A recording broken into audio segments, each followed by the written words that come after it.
So what if the greatest economic success story of the 21st century was actually, a massive structurally engineered heist? Yeah, I mean, that's a pretty heavy premise right out of the gate. It really is.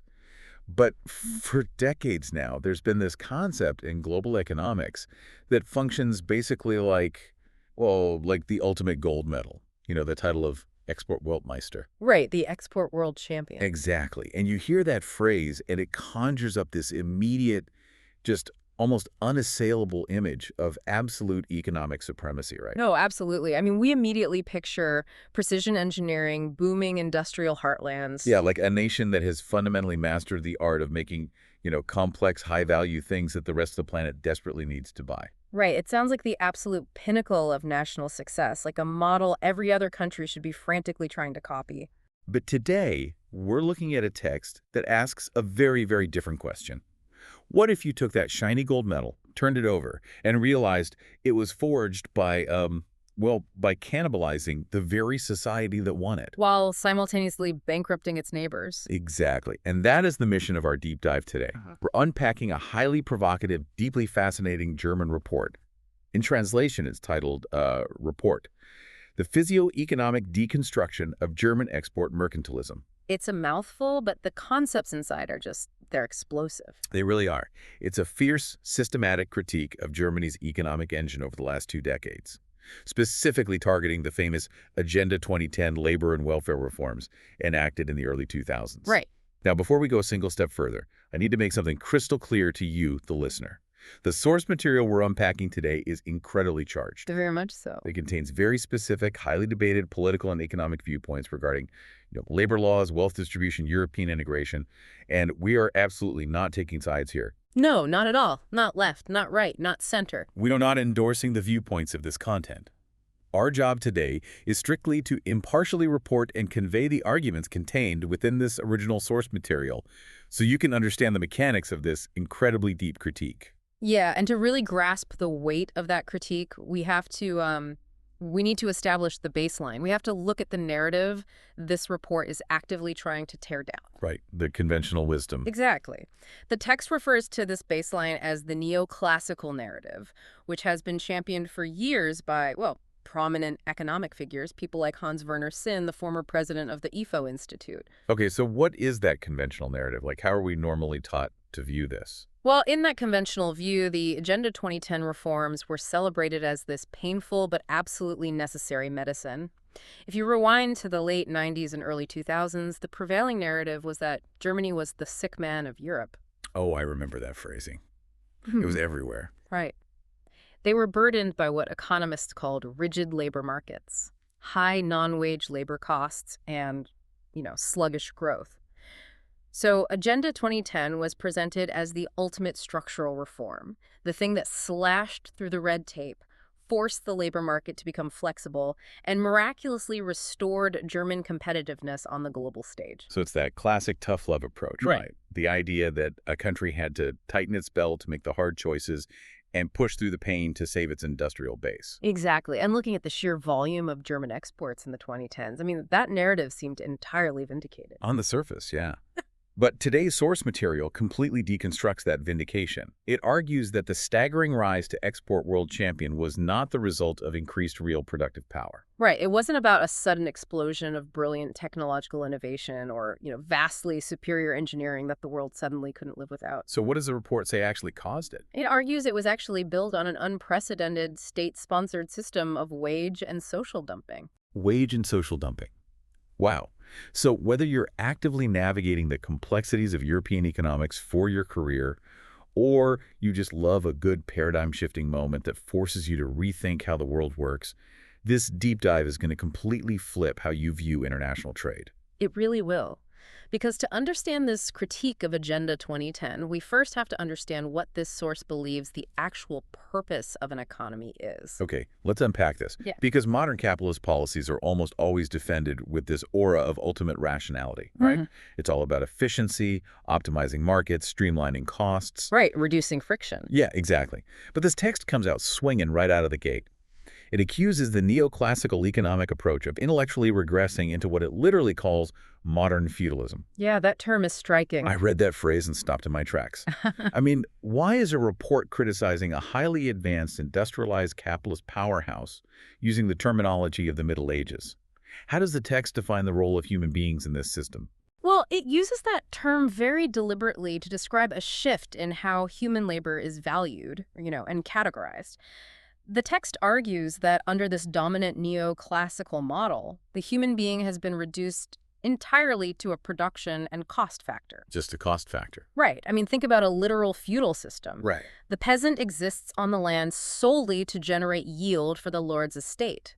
Their personal prosperity is largely irrelevant to the lord as long as the harvest is brought in. Wow. Okay, that's a bleak comparison. It is, but the text argues that in Germany's purely export-driven model, the domestic worker is viewed through that exact same restrictive lens. The worker is no longer seen as an active stakeholder in the economy whose consumption drives growth. Right, they aren't participating in the rewards. Exactly. Instead, they're simply viewed as a cost variable that must be mercilessly minimized to ensure the final exported product is cheap enough to dominate a foreign market. That is a fundamental philosophical shift. The worker isn't a participant, they're just an input cost on a spreadsheet, right next to like the price of raw steel or electricity. Yeah, and the goal is to drive that input cost as close to zero as possible. But if human beings are just cost factors, what does the report say the actual goal of an economy should be? Because clearly they don't think it's just accumulating massive trade surpluses. No, not at all. The source argues that economics is not an end in itself. The ultimate goal of an economy should never be the accumulation of abstract book surpluses or mathematically positive trade balances on some central bank ledger. Okay, so what's the alternative? The actual physiological goal of an economy, the whole reason we organize ourselves into these complex systems of exchange in the first place, should be its social weight. Social weight. That is a very specific, almost tactile phrase. It feels physical. What are the metrics for social weight? How do they define that? The text defines social weight through three main pillars. First, the continuous raising of the general standard of living for the population. Okay, standard of living. Right. Makes sense. Second, ensuring broad social participation, meaning people have the financial means and the time to actually engage in the society they live in, rather than just surviving day to day. Right, actually living, not just existing. And the third? Third is the active, continuous expansion and maintenance of real physical infrastructure. So we're talking about tangible reality here. Having trains that actually run on time, bridges that don't collapse under the weight of commercial trucks. Hospitals that are fully staffed. Exactly. And citizens who have enough discretionary income left over at the end of the month to go to a restaurant, buy a book, take a vacation. Tangible, lived reality versus abstract financial victory. And what makes this critique so fascinating is how it grounds this argument historically. Yeah, let's talk about that. Because when we hear critiques of wage suppression or the reduction of humans to cost factors, we usually expect the source to pull from, like Marxist literature or left-wing social theory, right? Right, that's the standard playbook for this kind of critique. But this report doesn't do that at all. It goes straight to the foundational bedrock of capitalism. It quotes Adam Smith. Yes, the author of The Wealth of Nations from 1776. I noticed that when I was reading through.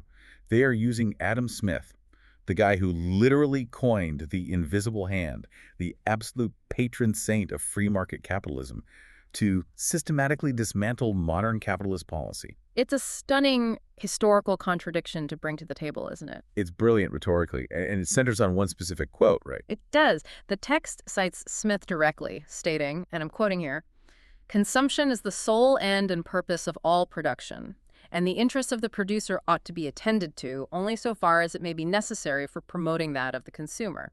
Consumption is the sole end and purpose of all production. I mean, that leaves zero room for ambiguity. And none at all. Smith's foundational logic was that there is fundamentally no point in extracting resources, refining them, and manufacturing goods if people aren't eventually using those goods to improve their actual lives. Right, because production is hard work. It consumes time, it consumes energy. Exactly. The only rational justification for that effort is consumption. The producer's interests, their profits, their market share, these only matter to society insofar as they serve the consumer's ability to live better. Okay, so the source argues that the Agenda 2010 reforms turned Adam Smith's founding principle completely upside down. Let's trace the mechanics of that inversion.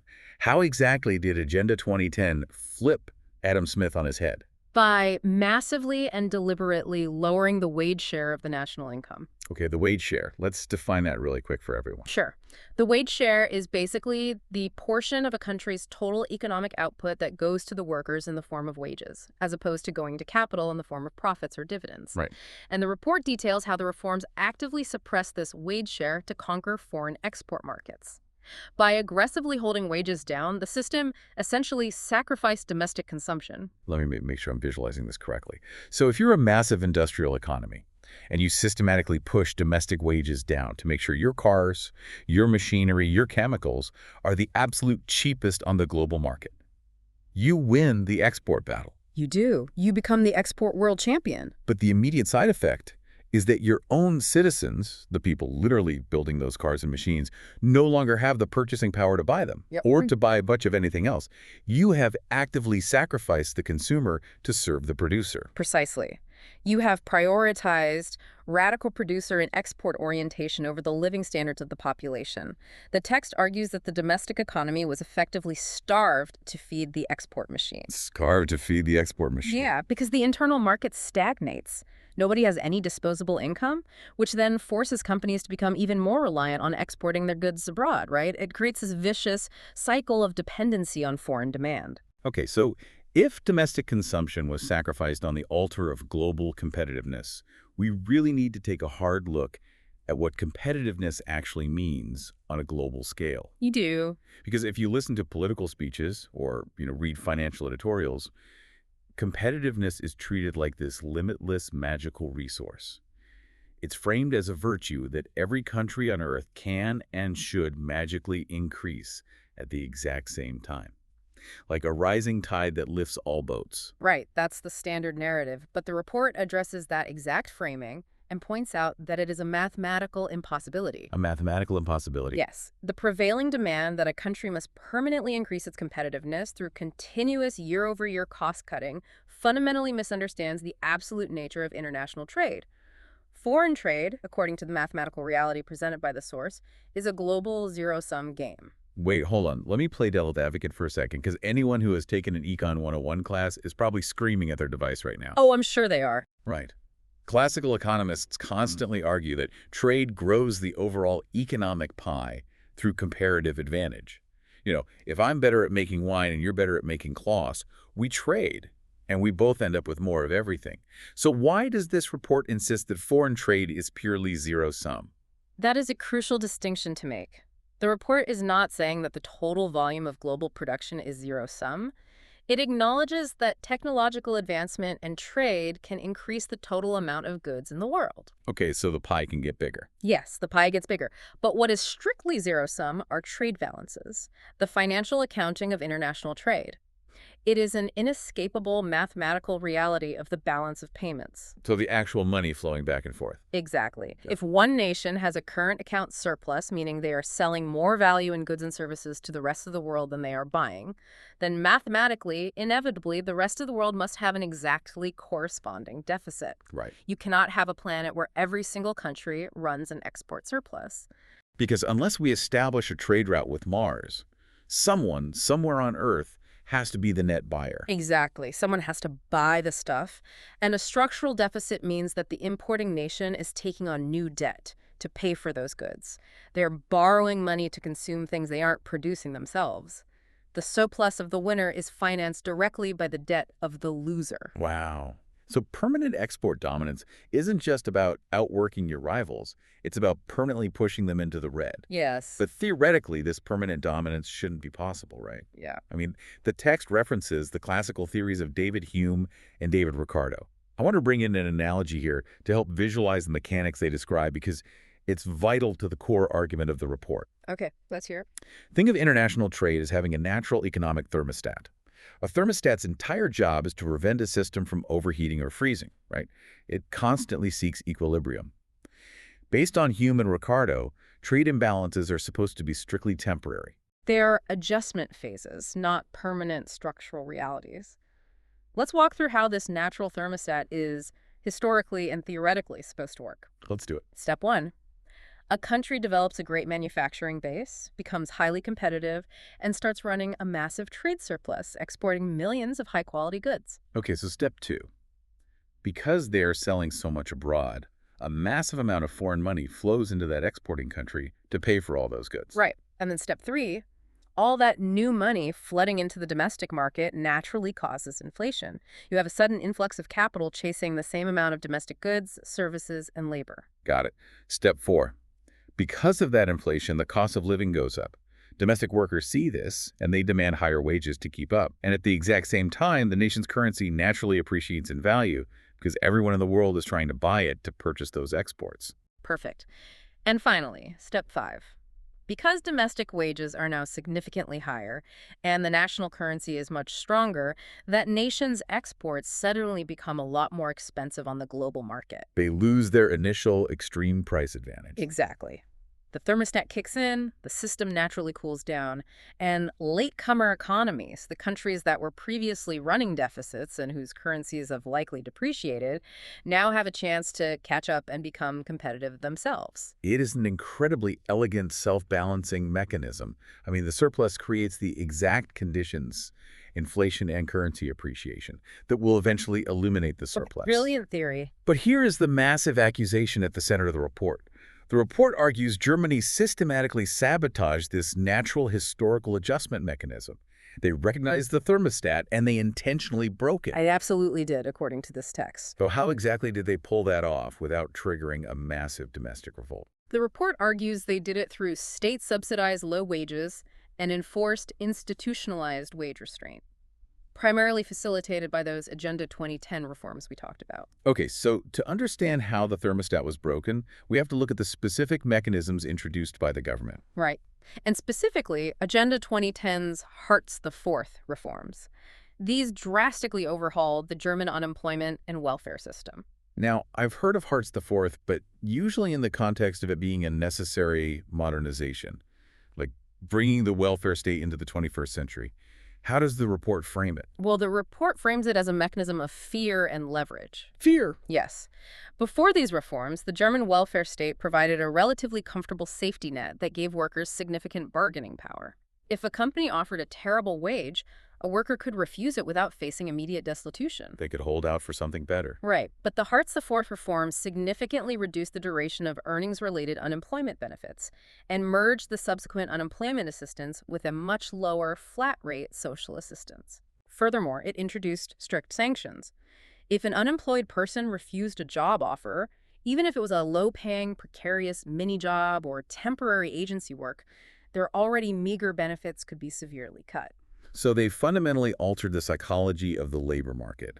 The safety net wasn't just lowered, it was turned into a trap door. That's a great way to put it. You created a massive, entrenched, low-wage sector because the threat of falling into the punitive Hartz IV system forced workers to accept literally whatever pay was offered. And that is the mechanism of the wage suppression. By institutionalizing this low-wage sector and massively expanding temporary and gig work, the state put immense downward pressure on all wages. Even highly skilled workers and powerful unions lost their leverage. Because there's always someone desperate enough to do it cheaper. Exactly. Because of this artificial state-enforced wage restraint, Germany suppressed the wage increases that should have naturally resulted from their massive export success. Ah. So the billions of euros were flowing in from the phenomenal export sales. But the domestic mechanisms that would normally allow that money to trickle down into the workers' pockets to cause that natural inflation and rebalancing were completely dismantled. The thermostat never registered the heat because the sensors were disconnected. That is wild. They kept their domestic unit labor costs artificially stagnant while their productivity continued to rise. Yes, which allowed them to maintain a permanent, unnatural price advantage on the global market year after year. And the report characterizes this specific strategy as a beggar-thy-neighbor policy, which is a classic macroeconomic term. It dates back to the Great Depression, I think. It does, yes. But applying it to a modern, allied European nation that feels incredibly aggressive. It is absolutely meant to be aggressive. The term implies that a country is attempting to cure its own economic problems by means that actively worsen the economic problems of its neighbors. So it's not just about winning a competition. It's about actively exporting your unemployment. Exactly. By using state power to keep your own wages artificially low to dominate the market, you are intentionally undermining the industrial base of your trading partners. I mean, let's imagine a factory in France or Italy. Or let's say they make auto parts. Right. They might be just as productive, just as technologically advanced, but they literally cannot compete with the German factory because the French or Italian state hasn't forcibly suppressed the living standards of their workers to the same extreme degree. And that leads to a profound systemic failure across the continent. You are bankrupting the businesses in neighboring countries, and by doing so, you are hollowing out the very economies you rely on to buy your products. Now, if you are listening to this and you're following the logic of the thermostat, a massive, glaring question should be forming in your mind right now. Let's hear it. If a country is suppressing wages and artificially flooding you with cheap goods to destroy your domestic industry, why wouldn't you just devalue your currency? Right. That is the standard defense mechanism. That is the other half of the thermostat. If the exporting country won't let their wages rise, the importing country should just devalue their currency to make those imports prohibitively expensive. Why didn't Germany's neighbors just do that? And here is where it gets really interesting. You have hit on the exact structural linchpin of the entire critique. The reason they couldn't devalue is the architecture of the European Monetary Union. The euro. Oh, of course. The euro. The source argues that this entire Schroeder-era mercantilism, this strategy of extreme export dominance via wage suppression, would have failed almost immediately under normal historical circumstances. Because the currency exchange markets would have naturally corrected the imbalance. Absolutely. Let's look at a counterfactual scenario. Imagine the euro was never created, and we are operating in a normal system of flexible national exchange rates. Two things would have happened to stop the German export roller, as the text vividly calls it. First, the German currency, the D-Mark, would have massively appreciated in value due to their overwhelming export success and the influx of foreign capital. Right, because demand for the D-Mark would be sky high. Exactly. So German goods would have become much more expensive for the rest of the world to buy, naturally slowing down their export machine. And what would be happening on the other side of the border, say in Italy? Well, the countries being flooded by these goods, let's stick with Italy or Spain or Greece, would have observed their trade deficits skyrocketing. In response, their central banks would have simply devalued their own national currencies. So if Italy still had the lira, and Italian auto parts manufacturers were being driven into bankruptcy by artificially cheap German imports, the Bank of Italy just devalues the lira. Right. So overnight, the math changes. A German car that cost 40,000 lira yesterday now costs 60,000 lira. It becomes prohibitively expensive for Italians to buy the German import. And simultaneously, Italian-made goods become much cheaper on the global market. Exactly. Allowing their domestic industry to recover, export, and protect itself from collapse. It acts as a vital monetary shield. But the report frames the introduction of the euro as a straitjacket for these peripheral economies. Yeah. It completely removed that monetary shield. It did. By entering the currency union, these countries effectively surrendered their monetary sovereignty. It prevented the monetary self-defense of Germany's trading partners. Because everyone was locked into the exact same currency. Italy or Greece or Spain could not devalue to protect their domestic industries, and Germany's currency could not appreciate to naturally slow down their export dominance. So they entered a currency union, locked the exchange rate into stone, and then one player decided to aggressively undercut everyone else internally. The thermostat wasn't just broken, the wiring was completely ripped out of the wall, and the control box was welded shut. That is, in macroeconomic terms, this creates what is known as an asymmetric shock. Yes. The text essentially describes the euro as a blackmail instrument in this specific context. Germany was able to play out the price advantages forced by the Agenda 2010 wage suppression, completely unhindered by any currency blowback. Synthesizing this, the source is making a staggering claim about the last 20 years of European history. It is arguing that Germany's supposed economic superiority didn't come from being vastly smarter. No. It didn't come from wildly superior technological innovation or having harder working engineers. It came from an asymmetric structural exploitation of the currency union. That is exactly the argument. They use the euro as a protective shield to wage an economic price war on their neighbors without suffering any of the natural market consequences that would normally destroy that strategy. They capitalized on a profound structural flaw in the European project. They realized that a monetary union without a fiscal and social union was highly vulnerable to internal mercantilism, and they ruthlessly exploited that vulnerability. But it's one thing to exploit a structural loophole. It's clever, it's ruthless, but it's just playing the game hard. Right. It is an entirely different thing to actively break international law, and the source goes there. Wait, breaking international law. Yes. It argues that the German model wasn't just opportunistic, it operated flagrantly outside the established legal frameworks that were explicitly designed to prevent this exact kind of global instability. Okay, let's dig into that. What laws are we talking about here? The text is very precise. It provides two distinct major legal frameworks that were allegedly violated by the strategy. Let's look at the European Union level first. Right. After the devastating European debt crisis that began around 2009, the EU realized that massive trade imbalances inside a currency union were a fatal threat. So they created a specific regulation, the Macroeconomic Imbalance Procedure, or formerly known as Regulation EU number 1162/011. Catchy name. Right. But this isn't just a vague guideline or a polite suggestion. It is a legal mechanism specifically designed to monitor and prevent the kind of extreme trade imbalances that lead to catastrophic debt crises. Because, as we established with the zero-sum reality, an extreme surplus for one country means an extreme destabilizing debt load for another country within the same union. Exactly. So this EU regulation mandates a strict numerical upper limit for a country's current account surplus. That limit is legally set at 6% of the nation's gross domestic product. 6%. Yes. If your surplus goes over 6%, you are legally considered to be creating a macroeconomic imbalance that threatens the stability of the entire European Union. It's a 6% speed limit. Yeah. Okay, so according to the text, where was Germany sitting while this rule was in effect? The report points out that Germany systematically and flagrantly exceeded this 6% mark for over a decade. They didn't just edge past it, they were hitting numbers up to 8.5% of GDP. 8.5%. That's not slightly bending the rules. That's blowing miles past the speed limit right in front of the police station. It really is. So I have to ask the obvious question. If the rule is permanently on the books and the macroeconomic math is completely transparent to anyone who can read a spreadsheet, and they broke it so clearly year after year for a decade, why wasn't Germany penalized? I mean, 1176/2011 is an EU regulation.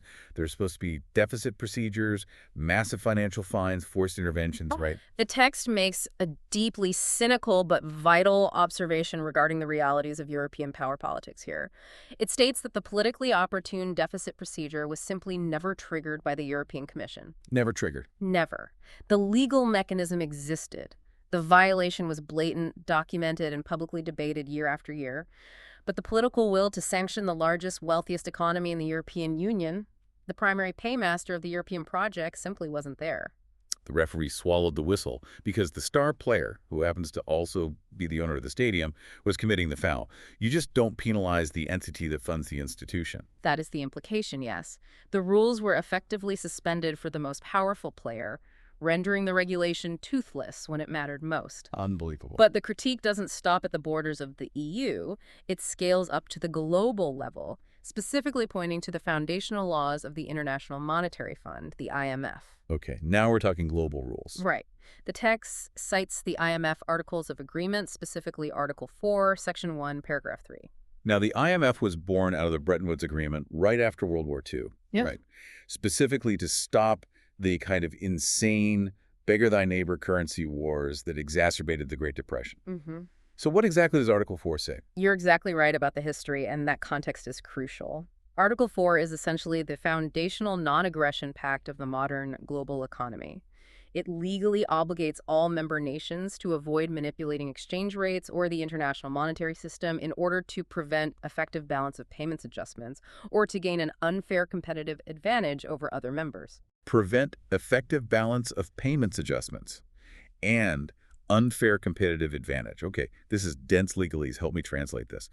What does preventing balance of payments adjustments actually look like in practice? It goes right back to our thermostat analogy.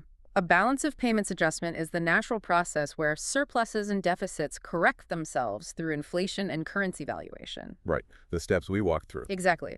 The IMF rule basically says you cannot rig your domestic economy to stop that natural correction from happening, just so you can keep winning. And if we connect the dots the way the source does, the deliberate wage dumping enforced by the Hartz IV reforms, executed under the protective, undevaluable shield of the euro, is presented as a direct, undeniable violation of the spirit and the letter of this exact IMF mandate. Yes. By locking their neighbors into a shared currency they couldn't devalue, while simultaneously using state power to suppress their own domestic wages to artificially lower export prices, Germany was actively manipulating the international monetary system to prevent those natural adjustments. They engineered an unfair competitive advantage, violating the core treaty of global finance. That is the ultimate conclusion of this section of the report. The system wasn't just exploitative, it operated in a state of sustained, tolerated illegality because the geopolitical realities made enforcement impossible. Okay, so let's step back and look at the whole picture here. We've talked a lot about the high-level theory. We've explored the math of zero-sum trade balances, the structural architecture of the Eurozone, the legal statutes of the EU and the IMF. But I really want to bring this down to physical reality. Let's do that. If you are a citizen walking down a street in a major German city, Stuttgart, Berlin, Munich, how does this macroeconomic strategy actually manifest in the real world around you? Because logically, if a country is running an 8.5% export surplus for over a decade, pulling in trillions of euros from the rest of the world, they must be drowning in unfathomable wealth, right? Yeah. The infrastructure should be gleaming. The schools should be palaces. And this brings us to the actual title of the report, The Physio-Economic Deconstruction. This is perhaps the most crucial and devastating concept in the entire text. Okay. The author argues that the most fatal impact of this mercantilist ideology is not seen in abstract financial charts, but in the decaying physical reality of the country itself. To explain this, the text uses the concept of a cybernetic system. Cybernetic, like a self-regulating machine. Exactly. Think of a healthy economy, like a biological organism or a well-designed machine. A cybernetic system must continuously consume energy and resources to maintain its own structure and expand. So eating to stay alive and grow. Right. A healthy economy reinvests the profits of its labor back into the real physical maintenance and upgrading of itself. If a factory makes a huge profit, it is supposed to buy new, more advanced machines, repair the roof, and crucially, pay its workers more. And then those workers take that money and buy houses, which stimulates the domestic construction industry. They buy better food. They invest in their children's education. The wealth circulates internally, maintaining the physical and social body of the nation. The wealth is metabolized by the system. Metabolized. I like that word. Precisely. But according to the text, because of Agenda 2010, that vital domestic reinvestment was completely short-circuited. Because domestic wages were artificially suppressed, domestic demand was incredibly weak. Right. There simply wasn't a lucrative domestic consumer market to invest in. I mean, why build a new factory to sell things to German workers if German workers don't have any money to spend? So instead of internal reinvestment, what happened? Germany experienced a massive historic capital flight. All those massive export surpluses, the incredible profits generated from selling cars, chemicals, and industrial machinery abroad flowed right out of the country in the form of credits and loans to foreign nations. Wait, let me make sure I'm visualizing the physical reality of this trade correctly. Yeah. Germany uses real raw materials, real energy, and the real physical labor of its citizens to build, let's say, a highly engineered locomotive or an advanced MRI machine. Right, a tangible piece of high-value industrial equipment. They ship it abroad to another country. And in return, because the way this massive surplus system functions within the Eurozone and global finance, they don't get real equivalent physical goods back. What exactly do they get in return for that MRI machine? The text describes it as the hoarding of dead capital. Macroeconomically, Germany traded real, high-value physical industrial goods for mere book claims, digital zeros in a central bank ledger. Yes. And the profound tragedy, as outlined in the source, is the grand illusion of wealth this dynamic creates. On paper, if you look at the national accounting statistics, Germany's net foreign assets looked astronomical. They looked like the wealthiest, most successful country on the planet. But physical reality, the physio-economic reality, told a completely different, deeply decaying story. Yes, because while the bank accounts were swelling with foreign IOUs, the actual physical country was slowly falling apart from systemic neglect. The text is very specific about these domestic casualties, and it highlights a shocking paradox. What kind of casualties? It lists the chronic, severe underfunding of public infrastructure. We are talking about the Deutsche Bahn, the national railway, becoming notoriously delayed and unreliable because the tracks and switches haven't been modernized. In Germany, famous for efficiency. Exactly. We are talking about critical Autobahn bridges crumbling to the point where they can no longer support commercial truck traffic and have to be completely demolished. We are talking about outdated energy grids and lagging digital infrastructure in a country that prides itself on engineering. That's just wild. And it goes beyond just concrete and steel, doesn't it? Far beyond. The text points to the slow erosion of the public education system, which is the foundational requirement for any future technological innovation. Schools with leaking roofs and outdated equipment.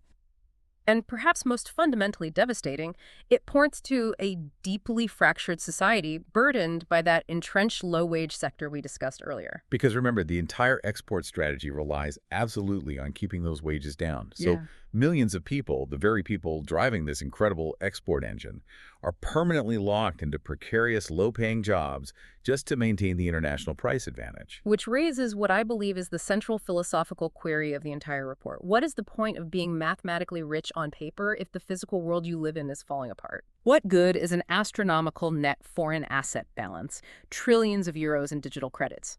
If your children's schools are decaying, your trains don't run, your bridges are closed, and a massive chunk of your population can barely afford to participate in the society they are building. It is the ultimate hollow victory. You essentially burned your own furniture to keep the export factory running. You won the game of global capitalism on the scoreboard, but the physical reality of the nation was hollowed out in the process. And that leads us to the grand summary of this text's blistering critique.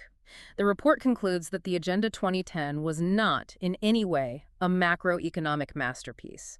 It was not a brave, necessary structural reform that saved the nation from stagnation. According to the source, it was short-sighted mercantilist exploitation. It was an extraction mechanism disguised as economic prudence.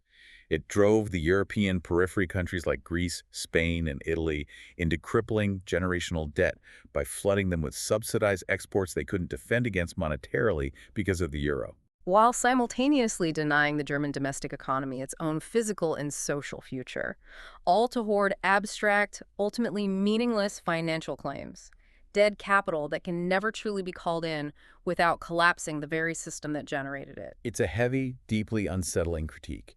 It forces you to look at every single headline celebrating export growth or record trade surpluses in a completely different, much more suspicious light. Who is actually benefiting from that surplus, and what is the hidden cost to the society producing it? It really does change your perspective. And it leaves you with a final, really provocative thought to mull over on your own as you go about your day. If international trade balances truly are a zero-sum game, as this report mathematically argues, and if the traditional natural mechanisms for rebalancing that trade, the economic thermostats of currency valuation and wage growth, are either broken by intentional domestic policy or ignored by geopolitical opportunism, what happens when the countries absorbing all that debt finally hit their absolute limit?